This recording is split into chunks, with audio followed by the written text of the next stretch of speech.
Okay, so thank you all. We're beginning our first plenary session, the title of which is, of course, is the U.S. back. I will start by quickly introducing our speakers. We really have a stellar panel to really freely engage in this question, and we do pose it as a question that we hope we can really ponder. To my immediate left is Joshua C. Ramo. He's Vice Chairman of Kissinger Associates, and of course many of you know him for having invented the term Beijing Consensus. He's an award-winning journalist, senior editor and foreign editor of the Time magazine. He won an Emmy Award for his work at the opening ceremony of the Summer Olympics, Beijing. He's a New York Times best-selling author of the book The Age of the Unthinkable, Why the New World Order Constantly Surprises, right? And what we can do about it. So you have a chance to answer it today. To his immediate left is Dean Jim Steinberg, Dean of the Maxwell School and University Professor of Social Science, International Affairs, and Law at Syracuse University. Of course, you all know him for having served as the Principal Deputy Secretary to Clinton, Deputy National Security Advisor to President Clinton. He also used to be the Dean of the Lyndon B. Johnson School of Public Affairs. And also he worked at Brookings. He has many books, and in fact, he has a book with Michael O'Hanlon, Strategic Reassurance and Strategic Resolve, which Asan just finished translating, and we'll have a book launch for you in Korean very, very soon. To his immediate left is Ambassador Togo Kazuhiko, who is the professor and director of the Institute for World Affairs at Kyoto Sangyo University. Previously, he served as Japan's ambassador to the Netherlands. I don't know if you two served simultaneously. We have two ambassadors who served in the Netherlands. He was and also the Director General and Chief of the Treaties Bureau of the Japanese Foreign Ministry. He has authored many books, Japan's Foreign Policy from 1945 to 2009.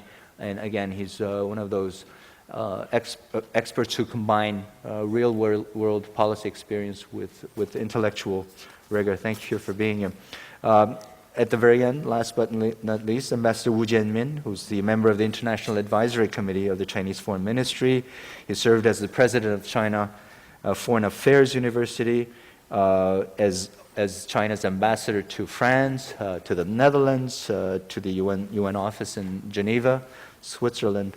And of course, for me as a historian, the most fascinating aspect of it is he used to interpret for Chairman Mao and Premier Zhou Enlai, and that's the story I really want to get from you at some point.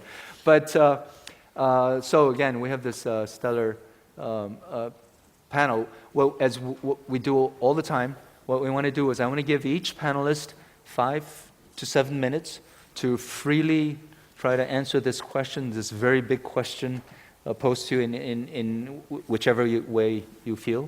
And then we will start engaging in a discussion amongst us, and of course open it immediately to the audience as well. So why don't we start with you? Sure, it's a pleasure to be here. It was nice to see Dr. Kissinger on video earlier, knowing that I wasn't going to have to provide a half-hour version of Henry Kissinger for you all. Takes a little bit of pressure off. The accent, I'm afraid, is not that good at this point. I think the way in which Henry began asking the question is the right one, which is to say that the United States is back raises the question of, did the United States, in fact, ever leave? And the challenge really for the United States today remains, how do we articulate a grand strategy that is suitable for the age in which we live? And I think that's the background that I'd maybe like to offer a little bit of as we think about the question at hand today.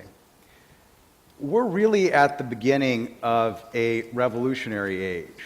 It's my view that the information revolution, the spread of networks around the world, represents a change in the international system and a change in our lives as fundamental and as powerful as the Enlightenment and the Industrial Revolution were. The Enlightenment and the Industrial Revolution, over a 300-year period, took out almost every institution in Europe. And the reason for that was that the Enlightenment and the Industrial Revolution, you really needed both of them together. You needed the intellectual liberation, the liberation of the individual of the Enlightenment. You needed the incredible creative, technical power of the Industrial Revolution. They confronted the world fundamentally with a very different set of power balances. Before the Enlightenment and the Industrial Revolution, power was in the hands of a very few people. A few priests controlled access to God, a few kings controlled access to economies. And after that, new institutions had to be constructed. Today, we are at the beginning of a period in which networks themselves will create a dramatic new dynamic of power in the world. One way to think about this, if you want, and when I talk about networks, I don't just mean the internet. The internet's a very important case study of networks, but really we mean networks of trade, of biological information, of finance, all of the things today that rely on connectivity for power. There was a point about 100, 150 years ago where you probably could have stopped the Industrial Revolution. You could have pulled the trains off the track, stopped the electricity, stopped the steam engines, and life would have gone on fine. And then there was a moment at which, had you stopped all the trains, had you turned off all the steam engines, stopped the electricity, the world would have starved.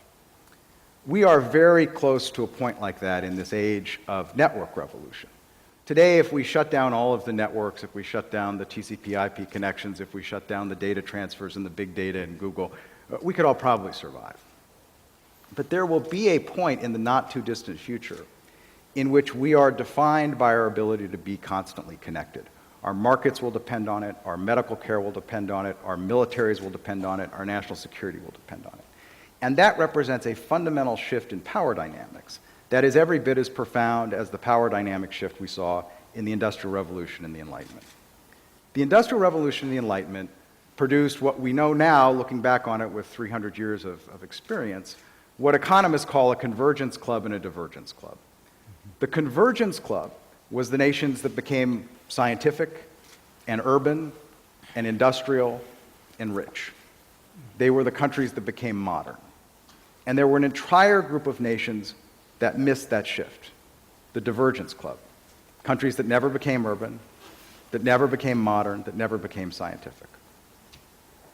200 or 300 years from now, our great-great-grandchildren will look down at this age, look back at this age, and they will spot in the information revolution, in the network revolution, a similar shift. That there will be nations and organizations and companies that get it and that survive and prosper, and there will those that will be left behind. We can begin to see this working itself out in the commercial world. There are all kinds of businesses that are being wiped out once network power is applied to them. You never would have thought that the largest car company in the world would own no cars, which is where Uber is going to be. You would never think the largest hospitality company in the world is going to own no hotel rooms, which is where Airbnb is going to be. The nature of network power is that it says by connecting an object, whether that object is a piece of currency or a fighter plane or a piece of digital information or UNI, you change its underlying dynamics, that you can define things by the nature of their connectivity. That produces different power distributions, and I'll just give you one example. Like I said, I don't want to just focus on the internet, but the internet is a very useful petri dish. Today in the internet, we have a system in which we have 7 or 8, essentially, billion-plus user platforms. So we have Facebook, YouTube, Microsoft Windows, Microsoft Office, Chrome, Android, YouTube, Facebook, I think I said, and then probably soon to be Google Docs. What these all share is a very different distribution of economic power that we know is increasing returns to scale. It was something we first saw in the case of Microsoft. What Microsoft, Brian Arthur was an economist, studied Microsoft in the 1990s and found a very interesting phenomenon, which is in most industries, the more successful you are, the more competition you get, and the harder your margins are hit. But technology businesses respond to something we know is increasing returns to scale. They're very unique in this regard. The more people who used Microsoft, the more people needed to use Microsoft. And while the first edition of Windows might have cost Microsoft $2 billion to generate, to make each additional copy only cost about 50 cents. And so this was known as an increasing return to scale. If I sent you a document in Microsoft Excel, you needed to have Microsoft Excel to open it. So the more people who used it, the more people had to use it. And that produced a situation where Microsoft today has 90% market share. We call these in network theory power law distributions or Zipf's law distributions, depending on how you look at them, but they're essentially systems where the rich get richer. And what's interesting about our world today is that networks produce a lot of these systems. And the new generation of these power law winners, if you look at those 7 billion user plus platforms, exhibit this even more strongly. Each additional Google search costs Google almost nothing. But every additional person who uses Google makes it smarter, which means that more people use Google, which means that it gets smarter, which means that more people use it. A network power distribution lends itself to this kind of monopoly of power. And when you look around the world today, there are a number of these base platforms. The US dollar would be one, biogenetic information basis would be another, TCP/IP would be another, that are beginning to respond to this distribution and suggest a very different dynamic on which you will base US power in the future. The single most important thing to understand about network power is it is what is going to define the nature of our age. And so as we try to think forward, we try to ask this question, is the US back? The core question we have to ask ourselves is, on what basis is it back? What are we trying to achieve in the world? If we articulate the world's greatest grand strategy for 1990, it's going to do nothing for us. Network power presents us with the opportunity to fundamentally reconsider the way in which America operates in the world and to develop a grand strategy based on that idea. So I would say as we look at particular questions like the emergence of China or the security structure in Asia or any of the problems we face around the world today, they have to be considered from the perspective of network power. The last thing I would say is the following. What we know about what the Enlightenment and the Industrial Revolution did 300 years ago, as I said, they wiped out almost every existing institution. And that highlights a profound set of problems that we have to confront if we're going to ask ourselves, is the United States really back? Today, the U.S. faces a number of paradoxes. It is the most powerful country in human history, but finds it extraordinarily difficult to accomplish even the most basic diplomatic and military goals. The United States lives in an era in which we are clearly in the midst of a tremendous legitimacy crisis. There's not a single institution in the world today that you can think of probably that is more legitimate today than it was 10 years ago. A profound legitimacy crisis is a mark of a revolutionary order, and it is a sign that it makes policy even more difficult to construct on a basis that populations will accept. A third shift in the international order as a result of these networks is that we now have the ability to see and monitor and watch things that are happening in the world at a level of HD detail that we never had before. We can see the Fukushima nuclear reactor accident. We can see the BP oil spill. We can measure high Gini coefficient growth, this growth that's tearing apart at the middle class globally, more precisely than ever before, and we can do nothing about it. And so that's yet another phenomenon that contributes to the decaying legitimacy of existing institutions. And a final challenge that awaits us is that today the United States confronts this with almost no clear grand strategy. So as we move forward, our basic problem then is this grand strategic problem. About 3 weeks ago, I was in Beijing with Dr. Kissinger, and it's always just such an honor to be with Henry in China, as you can imagine. And one of the things I had the pleasure to do for him was to organize an afternoon with one of the great Weiqi masters. Weiqi is Chinese chess, and Henry writes in his last book, World Order, about the profound sort of temperamental difference between playing Western chess and playing Chinese chess. And playing Western chess, the goal is to really kill the queen, get to the king, and have that direct conflict. Whereas those of you who've played Go or Weiqi know the goal is to try to really map out the whole board. It was such a pleasure to sit there with this 91-year-old master strategist and watch him lay these tiles down on the board as he had in 1968 when he first came into office and began with that complete strategic view.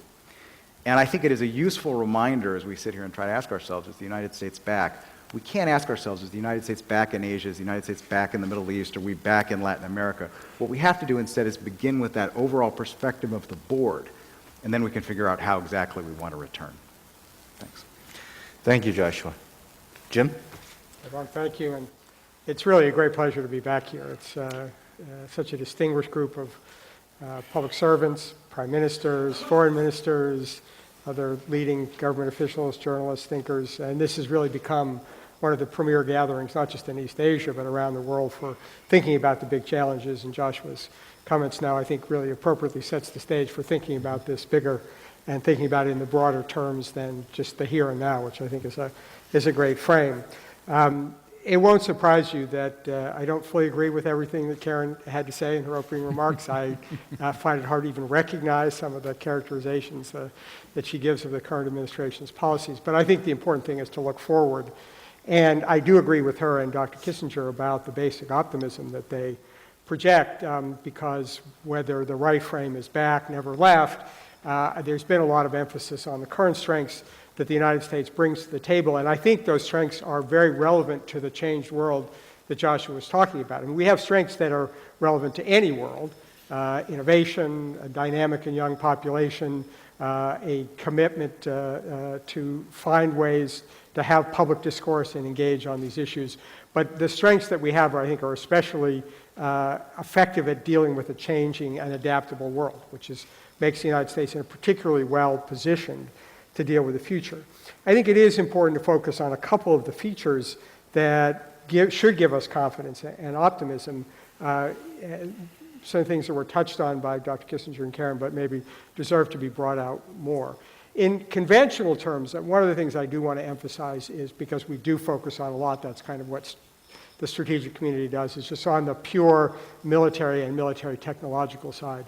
There is, as the video suggests, a meme about the coming Chinese capabilities and the growth and the like. I think it's important to remind ourselves that even today, with all the growth of Chinese spending and the development of Chinese capabilities, that China still today spends less than half of what the United States spends on defense, which means that every year, the United States actually gets further ahead. Not as much further ahead as it used to every year, but until China actually matches what the United States devotes to military spending, that will be periods in which the United States continues to widen the gap rather than having the gap decline, building on an enormous legacy of advantage the United States has had. And there's certainly no sense, whatever and however what sense China is moving up the technological ladder, that it is surpassing the United States. So the future is one in which the annual delta may be changing some, in the sense that China is getting closer each year in terms of that year's output. But if you look at the stock of capabilities, for as far as the eye can see, the United States advantages are huge. And then you add on top of that the fact that the United States has the most capable allies in the world, both here in East Asia and around the world, and China has, at best, some cooperation with Russia. And you say to yourself, is this a table or laydown that would cause you to be pessimistic about the traditional measures of balance?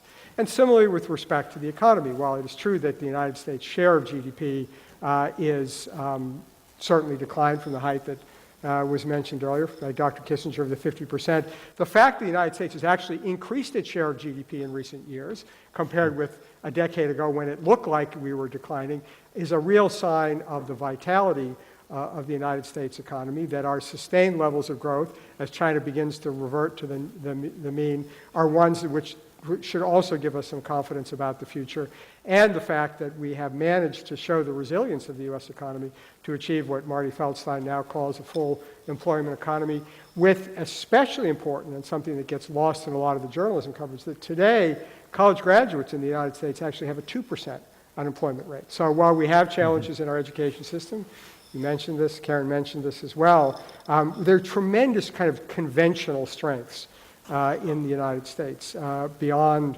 the things that we've talked about. And it's also true, I think, that one of the things that becomes part of the narrative that questioning the United States is with respect to our political system. And I think Karen usefully pointed out that this talk about divisions and partisanship is one that was certainly an issue today, but has been an issue all through our history. And if you go back to the early days of the Republic, which I as a history professor now do very often, we've had this level of contention about foreign policy and divisions from the first days, and that none of those stood as an ultimate barrier to the United States being successful. And I actually think, notwithstanding the many challenges in Washington, that what you've seen in the last couple of weeks in dealing with some of the issues, including the budget, and now perhaps on trade promotion authority, and a number of other issues, that actually Congress and the President are able to work together, contrary to the more pessimistic portraits of what the situation is in our system. So we will have contention, but when the time comes to do the people's business, I think the U.S. system has proved surprisingly resilient, and I think that's what the American people expect, and I think politicians understand that. And especially going forward, I think that we're about to launch into a presidential campaign. There will obviously be differences between the two parties. We don't know who the candidates are going to be. But my own view is that in some ways there are more differences within parties than there are between parties, particularly with respect to some of the international issues. And while I have no idea who the next president of the United States is going to be, I will predict to you today that the broad contours of American foreign policy will look more similar rather than more different than the policies that we're pursuing today, because there is a fairly broad consensus in the United States, and it is a consensus for engagement and not retreat. And that there is, and I think you will hear that very much, there'll be differences between the two parties and two candidates about the character of how we should engage in the world, the specific nature of the problems. But in terms of the necessity of U.S. leadership and engagement, I don't think you're going to see a significant difference or an argument that we have heard at earlier times that have been mentioned today, that somehow the United States needs to simply withdraw from the world. So all of these things give me a baseline confidence that the United States, whether we ever left, is here to stay for the foreseeable future, and that should be important both comfort to our friends and to those who would be our adversaries, a fact that they need to deal with quite seriously. And frankly, I think, although there's been a lot of hand-wringing in the United States, I actually think most of the observers around the world see those fundamental strengths and that fundamental level of commitment from the United States, which is important because we not only need to be able to do this, but we need to be convincing to others that we can and will do it. But I want to end back on this, in some ways, for most of us, the more interesting question is, okay, yeah, we're back and we're going to be engaged, but how should we be engaged? And I want to put a slightly different gloss on it than Joshua, because I think that the part that you talk about is extremely important, which is the ways that the world have changed. But I actually see the world in three parts right now. There's a part that is this 21st, 22nd century world that you talk about that's going to require radically different thinking about the nature of power, the strategies to be effective in achieving results. But there's also a part of the world out there that looks as much like the late 19th and early 20th up to mid-20th century, in which we still have states looking at lenses through the nation-state frame and the kind of classic geopolitics, which is a reality both in this region and in Europe today, and it has to be part of any grand strategy. And tragically, we also have a part that looks like a pre-Westphalian politics, that is before nation-states, in which religion and ideology became a fundamental part of the strategies. And so as we think about grand strategy going forward, the challenge for us is to live in all three of these worlds at the same time and to try to develop an approach. Now, what that means, and it's challenging, is that the idea that we will have kind of a single frame or a single bumper sticker or a single kind of mean that allows us to capture each of these different kinds of challenges, I think is elusive. And that we have to be prepared to see the diversity of the challenges, because whether it's the most messy time ever, I'll leave that to my political scientist friends who like to do the numbers, but it's certainly a messy time, and therefore we have to be able to think about the fact that we are operating in these different kinds of spheres, and we will need different strategies to address all of them, while recognizing that how we behave in one affects how we behave in the other. And that makes it harder to give very simple answers to the challenge. But it does require two things, which is one, a great deal of adaptability and the ability to understand that while broad goals can be enunciated and are fairly permanent, that we have to be able to be flexible and adaptable to circumstances as they emerge. And that ability to be agile, because things move so fast, because the frames change so quickly, is really quite critical. And the second is and I do think this is one of the limitations of our own system, perhaps the one place where I would like to be more optimistic, is we have to be able to find longer-term frames in which we deal with these problems. If we see them all as a challenge that needs to be solved before the next edition of the newspaper comes out, or even the next cycle of cable TV or the next tweet, we will not be successful, because the nature of these processes that are playing out are very, very long-term, and they are not susceptible to kind of single point bullet interventions that will lead to results. And I will bring it back home, because we always end up bringing it back home to East Asia. We've had a lot of conversation already today on the margins of the opening of the conference, and will as we go forward, for some of the immediate challenges in this region, including, as the chairman spoke of this morning, of North Korea. And, I, like everybody else, wish we had an answer to the North Korea problem, which, if only somebody were smart enough to do it, we would solve North Korea. We aren't going to solve North Korea overnight. It's a complex set of issues that live in each of those worlds that I talked about, in the pre-Westphalian world, in the Westphalian world, and in the post-Westphalian world. And we have to be prepared to understand that some problems have to be managed and framed in ways that think about how we harness these longer-term trends towards a solution and live with the, albeit somewhat unsatisfying, lack of resolution in the near term. And I think that really is the essence of grand strategy in this world, is to understand and be agile in understanding the ripeness of issues, what things can be dealt with in the near term, and what things need to be framed in terms of these longer term objectives. Thanks, Jim. Ambassador Togo? please. Thank you very much. I think it is my third time in being invited to this Asan plenary, but it's a great honor to be invited to this plenary session. And in order to best perform, I have prepared this note. And in the note which I received at home, I think I was entitled to speak for 8 to 10 minutes, and this is exactly 9 minutes and a half. However, you mentioned 5 to 7. So I will try to stay away as much as possible from this note, but keeping the gist of my presentation.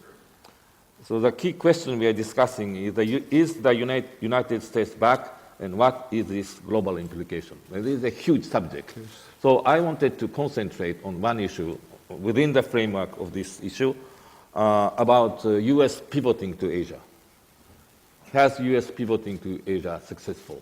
And this is an issue which I am sort of closely associated. And if you discuss pivoting, naturally you have to ask from where. And this is Middle East. And I prepared half-page note on Middle East, but I will skip it because I think we have had enough discussion. The situation in Middle East is so complex. And this doesn't allow the United States to get out easily. This I fully appreciate. But I think, I thought that the United States is trying to participate, maintain the peace, order, stability, and justice in the Middle East as much as possible. And that aspect I leave. But there is another aspect. Is the United States best behaving in Asia in pivoting there? There are certain aspects, I think, which the United States has done successfully. For instance, in relation to Japan on security issue, President Obama's agreement with Prime Minister Abe in April's visit in the joint statement on the issue of Senkaku was one of the best diplomatic documents I've ever seen. And I think Japan-US cooperation there is moving well. On the issue of the South China Sea, well, maybe there are things which U.S. can do a little more, but on the whole, I think U.S. is trying to strengthen its relation with Philippines and with Vietnam as well. However, there are certain issues which maybe some different approach could have been taken, and some differing results is emerging. And I would like to take up 3 issues to be as much as provocative. One is the issue of regional structure of cooperation. Second is Russia. And third is some aspect of Korea-Japan relations. Now, about regional cooperation, if you look up the history of the regional cooperation, East Asian regional cooperation, there's a clear tendency. The cooperation basically started from the Pacific cooperation, from Pacific Economic Cooperation Council, PEC, in the 70s to it moved a little bit to Asia, APEC, Asia Pacific Cooperation, and then to East Asian Summit, which covers fundamentally East Asia. And the height of this cooperation, I think, has been East Asian Summit. And the PPT can be outlined in this context from the US point of view too. However, I think last year, for the first time in history, there emerged one organization which will cover the entire Eurasian space. And that is CICA, Conference on Interaction and Confidence Building Measures in Asia. The 6 major countries of CICA is China, Russia, India, Pakistan, Iran, and Turkey.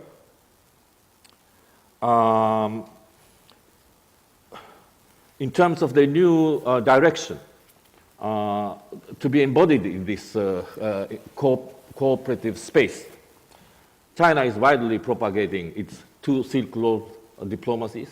One is the land Silk Road, and another is the maritime Silk Road. And in addition, it has now created a banking system.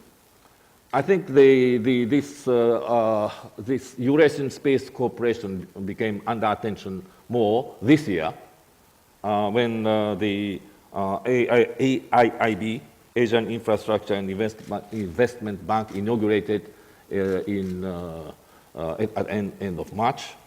And there was a kind of avalanche of countries joining there, which was led by the European G7 countries.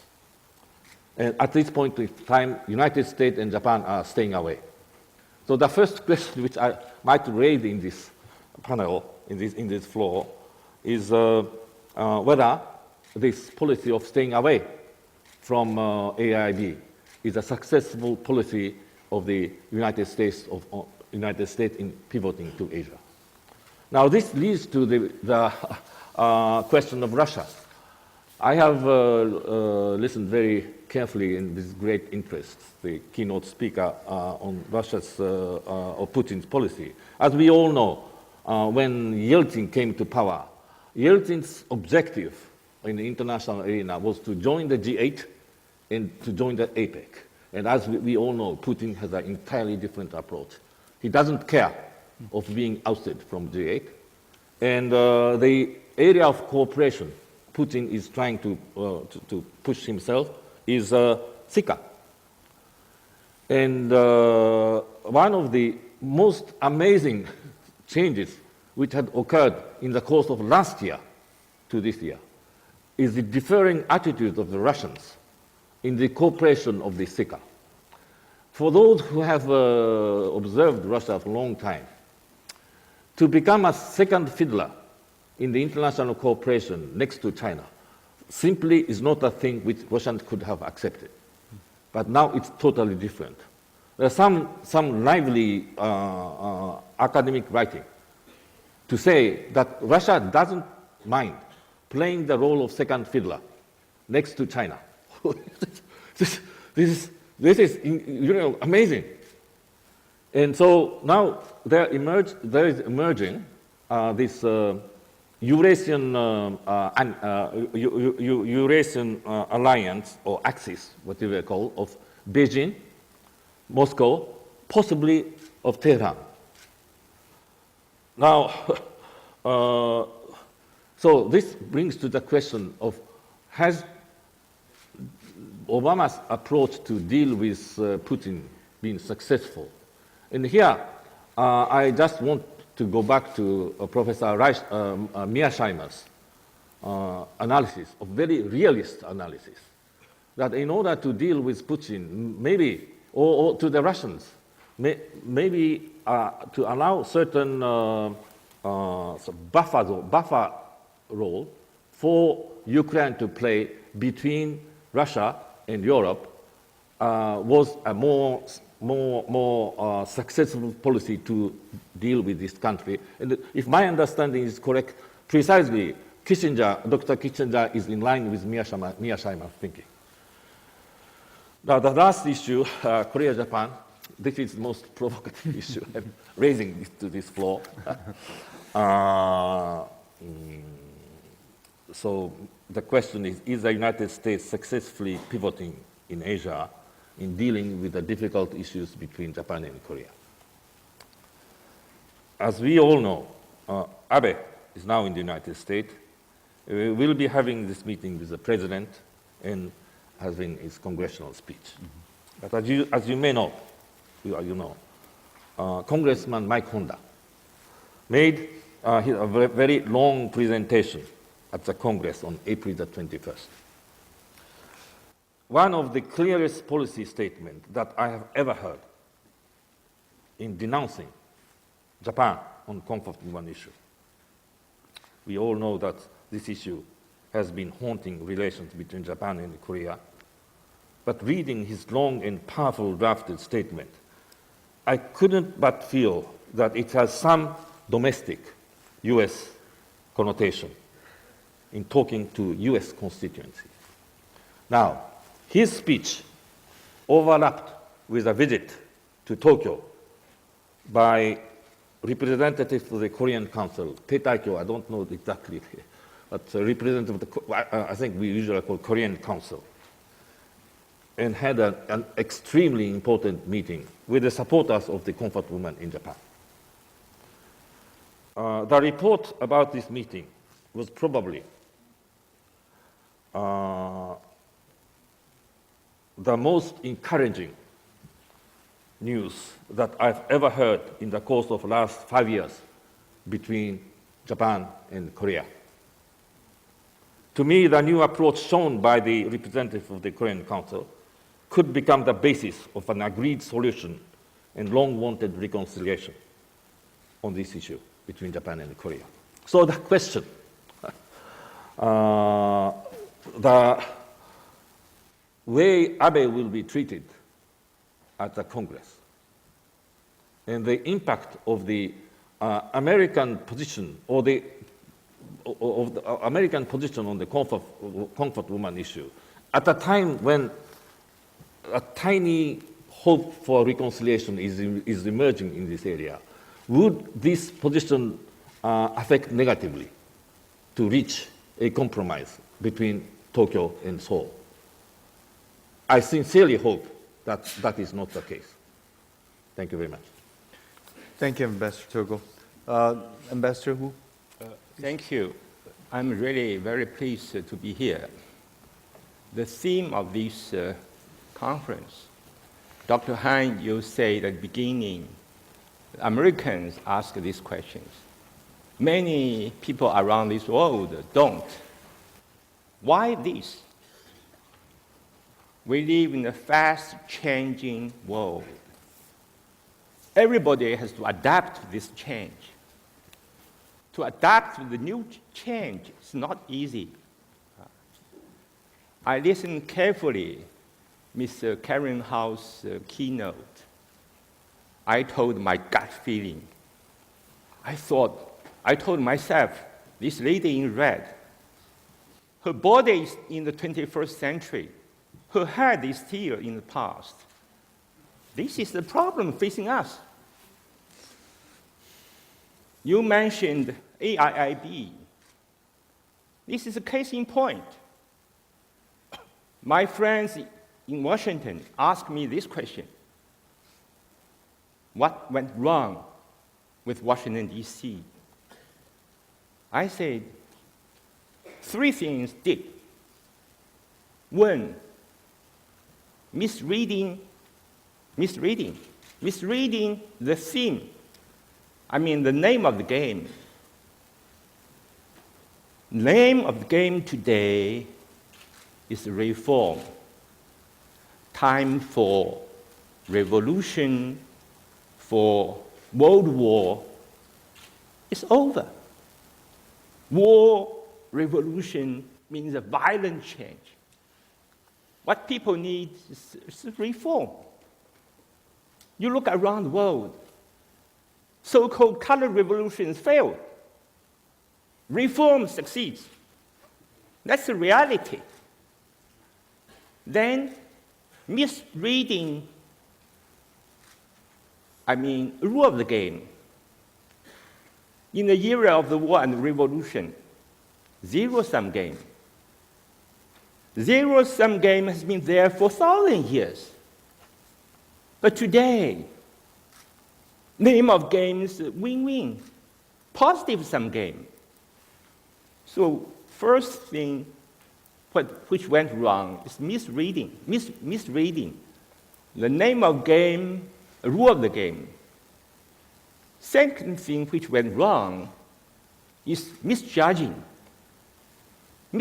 China's intention. Some people in Washington, D.C. believe China want to undercut U.S., undercut existing financial institutions. Wrong. We benefit from existing financial institutions. We are members of IMF, World Bank, ADB. Why should we undercut ourselves? Chinese are not that foolish. We are seeing some shortcoming, something World Bank, IMF, ADB are not doing. We like to compliment. Another, misjudging the degree of obedience of allies during Cold War. So allies followed the advice of Big Brother. But Cold War is over. So allies, good allies, have their interests.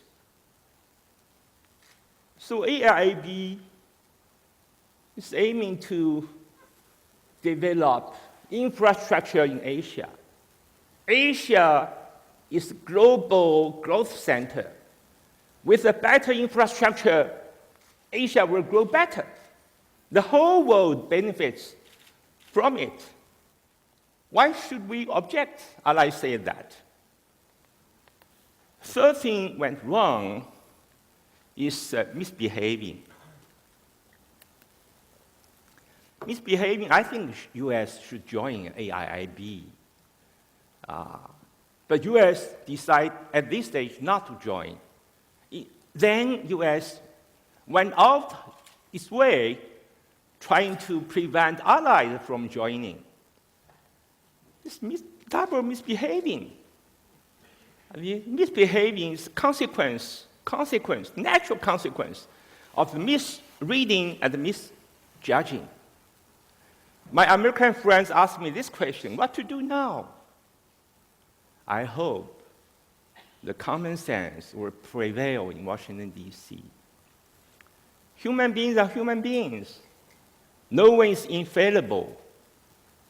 When you make some mistake, the smartest way is to fix it as soon as possible. By doing so, you don't lose face. If you refuse to do it, you lose more face. Thank you. Jim, you want to respond? On the specific area? Yeah. Point? Sure. I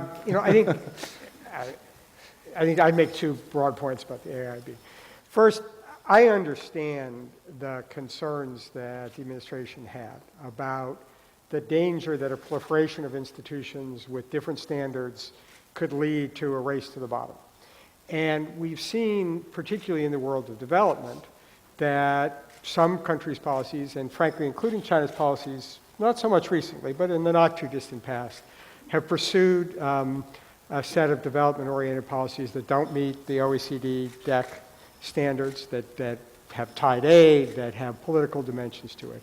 And so the underlying motivation of the administration about the importance of having high standards, of having transparency, of depoliticizing the investment community, and maintaining the integrity of the international financial system, I think is. I regret that there wasn't more conversation between Washington and Beijing about whether there were ways to adapt the institution to meet that standard.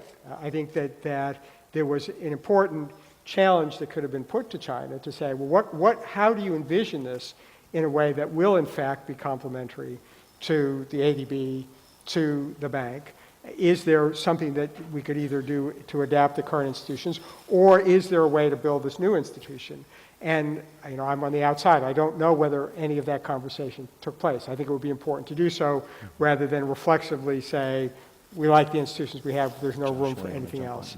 And to challenge China to demonstrate that the intentions were, as you say, and I'm agnostic. I don't have a view as to what the intentions were. So I think the goal, which I believe motivated Washington's policy, was the right one. Whether it was pursued in the right way, or whether it reflected too easily a sort of a defense of the past as opposed to thinking about, I have some questions about it. But I think that what I agree with you is what we all need to do is step back from this and look at the question. There is a huge need for infrastructure financing, but it's also true that it would be a disaster if we go down the road of infrastructure financing that doesn't deal with transparency, that doesn't deal with corruption, that doesn't deal with all the things that we've learned over the last 40 years of development-related programs about the fact that in the long run that these disciplines that have been developed through the OECD, through the DAC, through the fund and the bank must be sustained if we're going to achieve the common objectives. If I may, then Joshua. from a Chinese perspective, we like very much U.S. to join AIIB because it serves interests of everybody. Jim, you say that we did not have sufficient conversation. We did. The problem is, as I said earlier, how to adapt to this new reality. World changed, but people's mindset lags behind. People had hard time in adapting to this reality. You want high standard transparency, okay. Please join it. Let's work together. China does not seek domination. All we want is to improve infrastructure in Asia. Everybody needs it. And I would just say, and this will be very self-serving, but you're translating the book, so I will mention the book, which is that, I do think this is the core, because I think what's happening, and Karen touched on this in her remarks, is that a lot of these debates about specific issues are trying to examine underlying intentions that these are the surface of, what's underneath the iceberg. And the problem is that, I think on both sides, frankly, just as China questions the rebalance, and many think it's containment, and Washington doesn't think it is, that we're seeing actions which are inherently ambiguous in their own right, and there's a tendency to ascribe bad intentions to these things.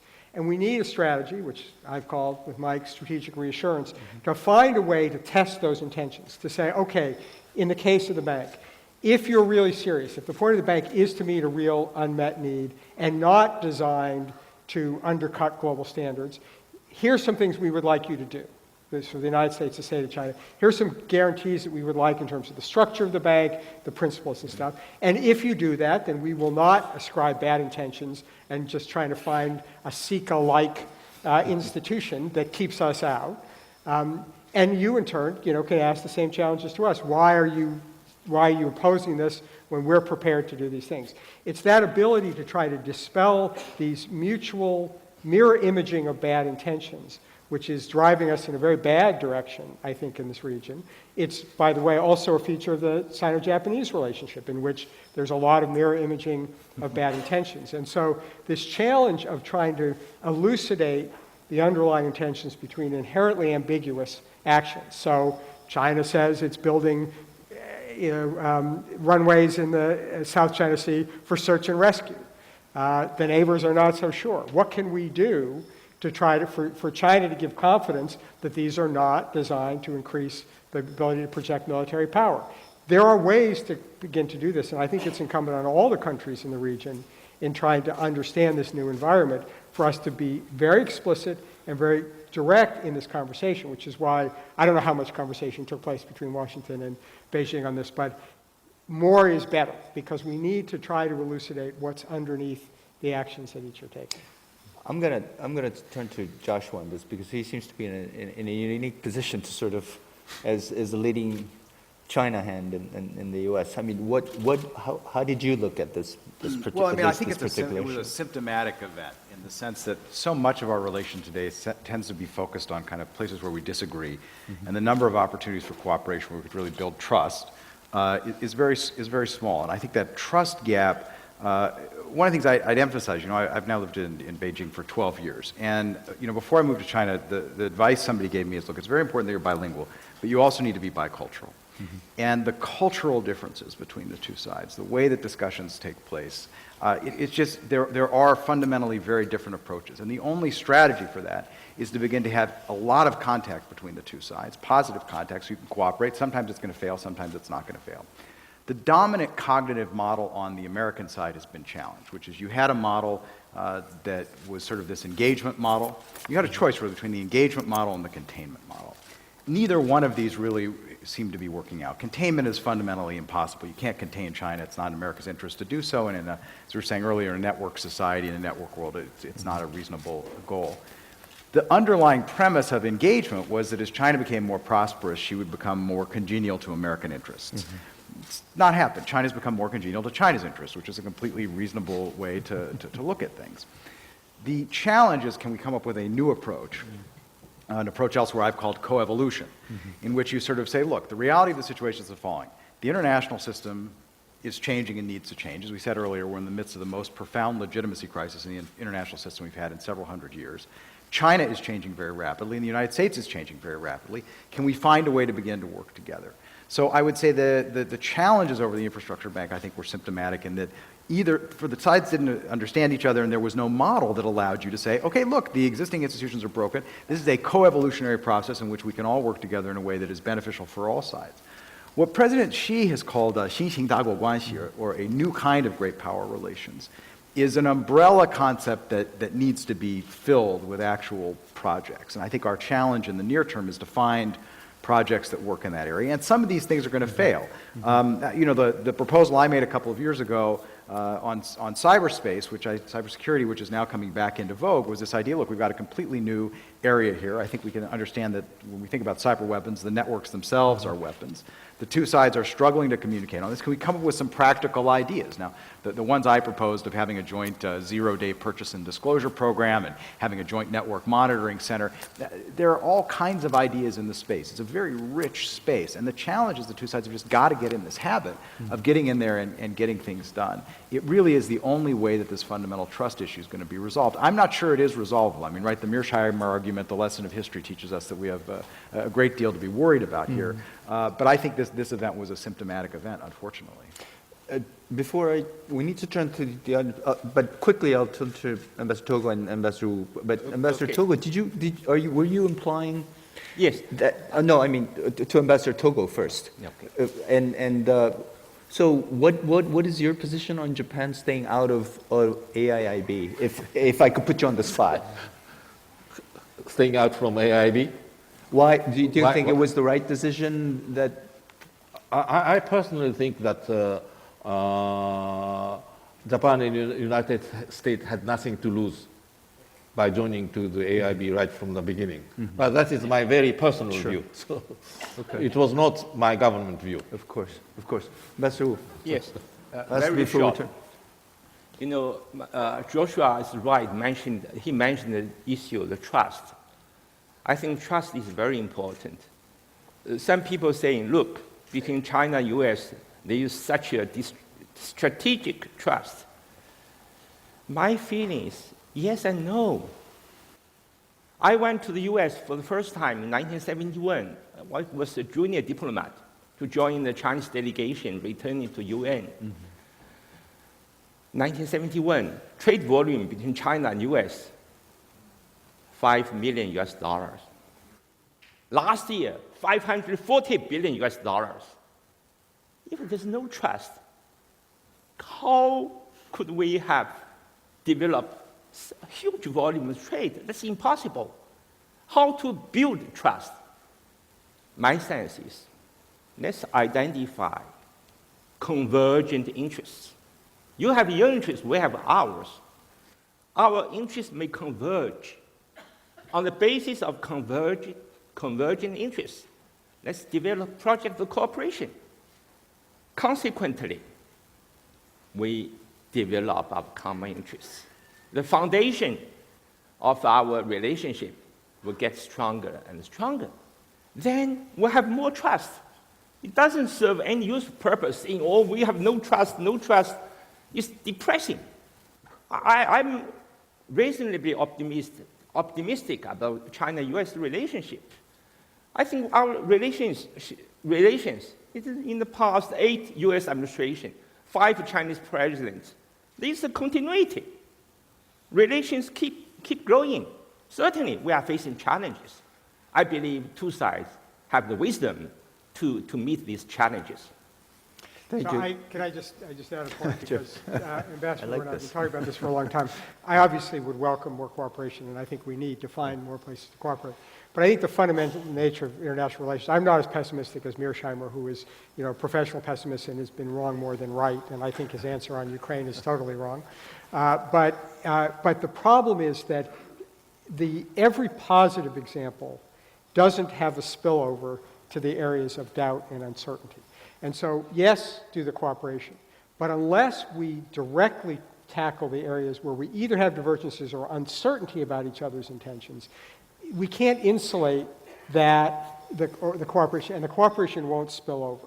So you want to work on the positive side of the ledger, but we cannot neglect these areas in which there's a fundamental tension between China wanting to guarantee its security so the century of humiliation doesn't happen again, by making sure it's not vulnerable to external threat, and our own concept of operations, which we believe is defensive but requires putting the other side's assets at risk. There's a tension there, and we have to deal with explicitly in ways to say, yes, there's an inherent tension here, but here's a way to make sure that we're not doing it in a way that fundamentally threatens each other's interests.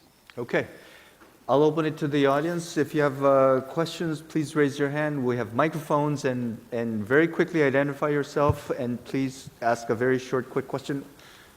Right here in front. Dr. Chen. Please. Jung-Guyan, Korea. I have two short questions. First one to James Steinberg. You seem to be underestimating the potential of China. As you know, China's GDP is about the same size as the U.S. this year, in terms of purchasing power. And it's possible that China's economy could be 20% bigger than U.S. By 2020, maybe even 50% bigger than the U.S. by 2025, which means China can overspend U.S. in terms of R&D and military. So it's quite possible within 10 years, China can be equally competent in terms of technology and possibly maybe take longer time, but defense. So I'd like to hear your assessment. Second question is to Mr. Ramos. You mentioned the importance of networks. And if this network theory goes, there will be very multiple linkages of networks, for example, between China and the US.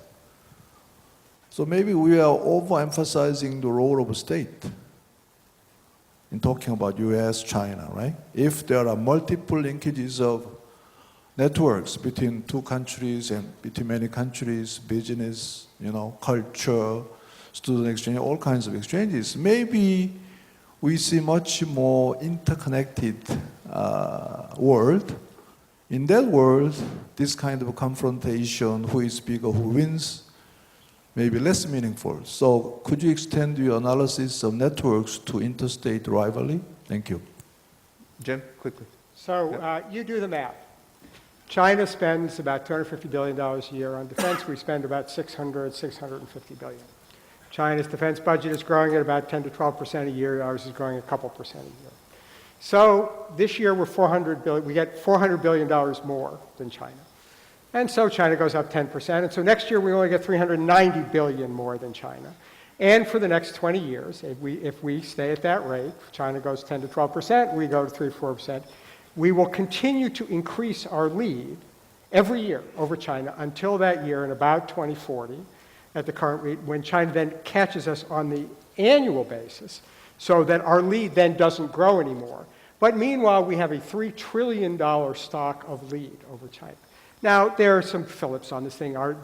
Because China's stuff is more modern, you have to discount for that a little bit, because the cost of the personnel is lower in China, you can discount a little bit for that. Although you can't buy tanks with PPP, you can't buy jets with PPP. You got to do that with the real.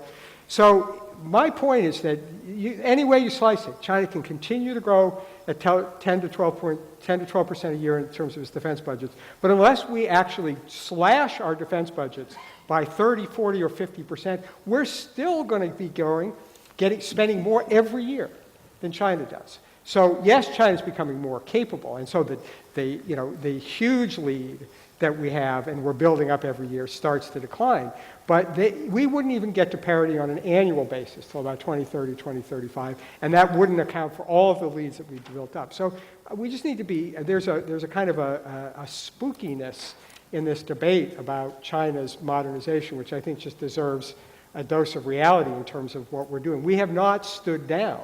It's not as if, and if you look at the new defense budget that's just been agreed by the Congress, this is not a United States that stood down. We're not growing as fast as we have at other times. but our capabilities and our investments remain extremely high. And there are challenges. We have to deal with pensions and healthcare and our defense system. We could have a longer conversation about that.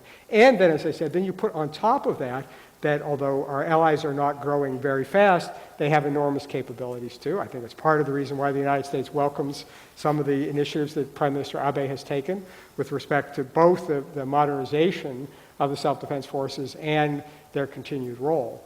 But the stock of capabilities of countries, the United States, formal allies and friends like Saudi Arabia, compared to China is overwhelming. We have together 80% of global spending on defense of countries that are either the United States or its friends. So we're not in a terribly weak position. Doesn't mean we shouldn't be concerned. Doesn't mean we don't have to think about asymmetric capabilities, which are not related to the defense budgets. But in terms of that sheer capacity, both in terms of the quantity of forces and the technological advance of the forces, we still have tremendous advantages here. Joshua. So that's a great question, and let me use that as a way to, one of the things Jim said when I finished talking is there's this sort of first world, but Jim said, there's these three worlds. There's also the second world of states, and then there's this kind of, sad, difficult, terrifying world of non-state actors.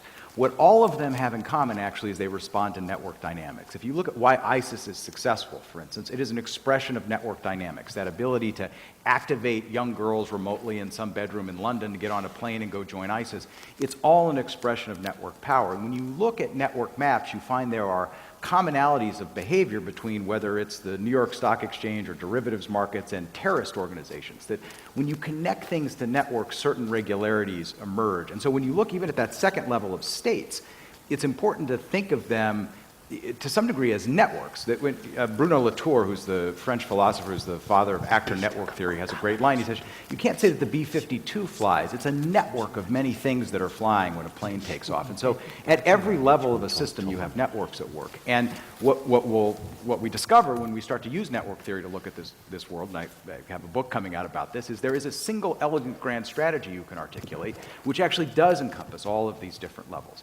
It creates some incredibly challenging choices, which maybe touches on the first question that you raised, and maybe something I'm very sensitive to, having lived in China for so long, which is why is it we see these power distributions where you have one Google and one Facebook? You can't really compete with them. There's nothing you and I could do to compete with Facebook today. It's got over 1 billion users in a locked-in platform. And the more people who use it, the smarter it gets. I can never catch up with that. If you're sitting in Beijing looking at the world today, one of the challenges is so many of these power law distributed locked-in platforms today are based on underlying US capabilities. And the question is really, what is our world going to look like in the future? Is it going to be distributed, for instance, on the question of genetics? We know when we have large-scale, rapid, real-time genetics databases, it will be revolutionary for your healthcare. And the larger that database is, the better it's going to be able to diagnose what's wrong with you because it can look at more information. Is there going to be one global database like that that's going to keep getting smarter, a Google for DNA? Or is there going to be an American database like that and a Chinese database like that? That same logic applies to cybersecurity. That same logic applies to currencies. They're all fundamentally network phenomena. So your question is the right one. It is that we shouldn't simply be looking at this as nation states. The only reasonable lens to look at this world through is the lens of network power. Question in the back? Can you get the gentleman standing?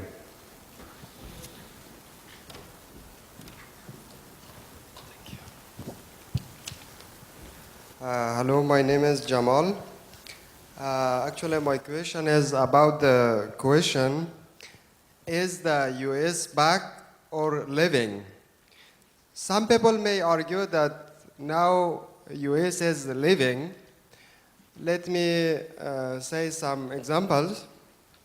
In the case of East Asia, Middle East, as well as Eastern Europe, in the case of AIB in East Asia, if it was 10 years ago, US could say that, hey, allies, friends, you have two options.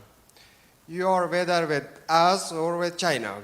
It was, if it was 10 years ago. But now, you know that the closest allies of US do not hear the advice of the US and joining just the US and just wanting their own national interest.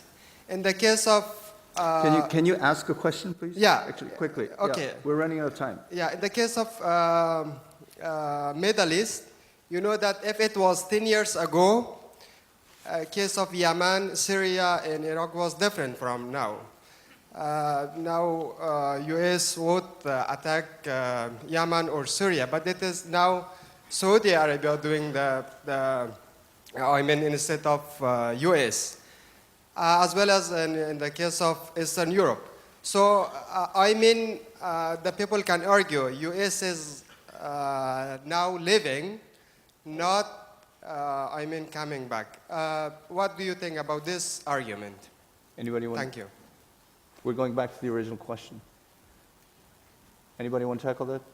I think we've covered a lot of that ground. I think mean, we've actually, we've really tried to cover that question from the beginning. Is there another question? Anybody else? Yes, please. My name is Ren Ling. I'm from Chinese Academy of Social Sciences. And this morning I heard a lot of the concept of world order and alliance. But as we heard of AIIB, immediately after Great Britain showed willingness to join AIIB, and then we see lots of European countries, which are basically the traditional allies of the US, has showed their willingness, such as France and Germany wanted to join AIIB as well. So I just want to ask Professor from Japan, and what is your opinion to this? Because we say the norm of AIIB is not exclusive, and we say the traditional alliance have shown their willingness to join, to hear, and to communicate. And so that I just wonder, is the concept in this word of traditional alliance and the world order has shifted? Or should we think basically in another way? Are those countries are becoming more rational, bearing more rationality? So what is your opinion? Thanks. Sorry, I didn't get your point. Can you say it again? What's the specific point you wanted to ask me? Is the concept of traditional alliance is transforming? Or are these countries becoming more rational to judge the world order and to make policy decision makings? Let me say something about it, because and I'll answer the other, which is that Karen invited us to remember history. We ought to remember history. We know this region history is a big deal. It is never the case. At the height of the Cold War, where the United States could snap its fingers and all its allies did what we wanted to do. I will just say the word France. And, so the nature of the alliance is a very specific set of cooperative relationships, but it doesn't mean that we're going to agree or do everything together. We had disagreements about Iraq. We've had disagreements about the deployment of missiles. So I think that what has been important is that actually the alliances have proved very, very versatile and very, very resilient over time. And what we're seeing with Prime Minister Abe's visit today is the fact that we have been able to adapt our alliance. What we've seen here in South Korea is the ability to adapt the alliance. What we've seen in Europe with NATO is there were many people, including Brother Mearsheimer, who thought it was all going to disappear when the Soviet threat was gone. But we found that there were other reasons why we worked together. So going back to a theme that many of us have struck this morning, adaptability, understanding the changed circumstances is important. But there's also good reasons why countries with shared values and shared interests continue to want to work together and cooperate. That doesn't mean it's to the exclusion of others. There are ways to cooperate with countries that we don't have formal alliance with. That's the essence of adaptation. But I don't think there's ever been any expectation that just because we have alliance relationships, that in each and every case, the allies are bound and sworn to do exactly the way Washington wants them to do. Yes. Mr. Togo, please. My basic feeling is that the basic structure of alliances, which has existed thus far, as such is not shaken. But what happened at the AIIB is that the four G7 European states, Great Britain, Germany, France, and Italy, I think they are watching the situation in East Asia with a much greater economic emphasis. So for the AIIB, they primarily consider the economic interest, and at some point, Great Britain decided to join, and the three others followed. Whereas United States and Japan look at the situation more holistically. And so they had their kind of strategic calculation and did not join. My personal view, that it was not worth being refrained from. But I think so far that was a holistic view, and I hope that precisely as we have discussed through dialogue, and at least better understanding of the position of the other, we can fill in that gap which exists at this point. One last question, very quickly. Microphone. Sinan Ülgen with EDAM in Istanbul and Carnegie. I have a question to Joshua. Who does the rulemaking in that networked world? And how can we reach a new level of, or how do we infuse a new level of multilateralism in that sort of, future world that you've been describing? Yeah, this is that you've identified the key questions. So, what we know about network phenomenon is that massive amounts of complexity, massive amounts of connectivity produce what we think of as what are called complex adaptive systems. And complex adaptive systems are everything from the way your brain functions to financial markets. They're an example of many systems where you have so many interacting parts that the overall structure of the system is not discernible from the individual nature of the individual pieces. What happens in those systems over time is that certain characteristics win out and allow certain groups to dominate. So one of the interesting questions is, right, why Facebook? Why not Friendster? Why not MySpace? One of the points I want to make is just because I keep using these internet examples, it's not just the internet. You can say the same thing about the US dollar, right? Why the US dollar, which is another one of these power law distributed things where 90% of transactions occur in US dollars. You can say the same thing about the English language to some degree. And the result is that the answer to your question is really an emergent phenomenon. That it comes out, it is produced by the systems themselves. So a distinction we make, for instance, is between complex systems and complicated systems. Complicated systems are like a jet engine, right? The rules for a complicated system are determined by a designer who architects it. A complex system is like a rainforest.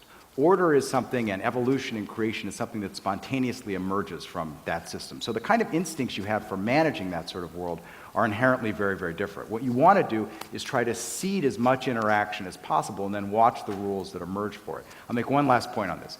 A very important problem associated with this is that certain rule mechanisms emerge which are not suitable for the system as it moves through time. So the classic example of this is our global information architecture, which is based on something known as the end-to-end principle, which underlies TCP/IP, which essentially says you should be as open as possible.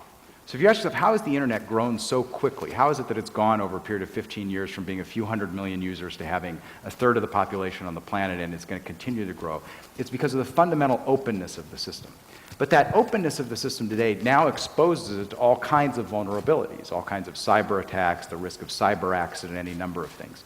You can take that same logic and apply it to global trade, to global finance. These are all systems that were engineered at the end of the Cold War for maximum openness. In information security, you may have heard this idea that if you want to have a product, you can have it fast, you can have it cheap, or you can have it good. You can have any two of those. You can't have all three. So if you want a product that's fast and good, it's not going to be cheap. In information security, we say in systems like this, you can have systems that are open, secure, or fast. And the problem that we have is we built a system that is very, very open, it's very, very fast, and almost by definition, it's not secure. So the interesting question is, what sorts of rules will emerge in the future when the security risks associated with the system are much greater? Because as I said earlier, we're about to enter a point where if you pull the plug on these things or you cause some sort of reaction, it's gone from a rounding error to a really central problem. So the problem you've identified is really the core problem in the future, the evolution of the international system. Sorry, we'll have to really end the session here because we're really cutting into our lunchtime. But it's been a fascinating debate for me because one of the reasons that we even started on this topic is a lot of stuff that Joshua is talking about, which is some of the things that we look at, the innovations that's taking place almost exclusively in the United States, whereas where these new platforms are concerned seem to be really things, we overly used word, it changing our paradigm in so many ways. And how many of us are really aware of this? And how is this going to begin to impact the world? And it's very interesting to sort of, in that context, try to understand what China is for instance, trying to do, to sort of understand that and create alternative networks and within connectivity or platforms within that. Anyway, so, there are many ways I wanted to go with this, but we covered, what is it, the pre-Westphalian to Westphalian to post-Westphalian and the postmodern world as well. And so thank you so much. And I think we've set a great platform for continuing discussions for today, the rest of today and tomorrow. So please join me in thanking. Thank you.